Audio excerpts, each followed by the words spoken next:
তো শুভ দুপুর বন্ধুরা। তো খাবার নিয়ে বসে পড়েছি, দুপুরে খাবো এখন। তো বাইরে তো প্রচণ্ড বৃষ্টি হচ্ছে, কালকে রাত্রি থেকেই প্রচণ্ড বৃষ্টি হচ্ছে। আর ছেলেদের দুজনেরই এক্সাম ছিল, ছোট ছেলের বেঙ্গলি রাইমস ওরাল এইসব ছিল, আর বড় ছেলের ফিজিক্স ছিল। তো সবাই চলে এসছে স্কুল টুল থেকে, তোমাদের দাদাভাইও চলে এসছে। তো বৃষ্টি বলে আজকে ভাবলাম তাহলে একটু খিচুড়ি করে নিই। এবার তোমাদের দাদাভাইও ভালো খায়, বড় ছেলেও ভালো খায়, গোবিন্দভোগ চালের খিচুড়ি করেছি। তো তার সাথে আর কি করলাম দেখো।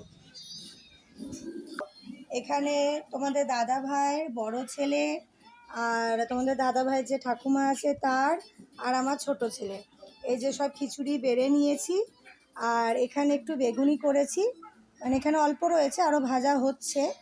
আর এখানে তোমাদের দাদা ভাইয়ের জন্য একটু পাঁচমিশালি তরকারি করেছি, এখানে আলু ভাজা করেছি, আর এই যে এখানে পাঁপড় করেছি। তো এই করে নিয়েছি, চলো ছেলেদেরকে খাইয়ে নিই, পরে আবার দেখা হচ্ছে।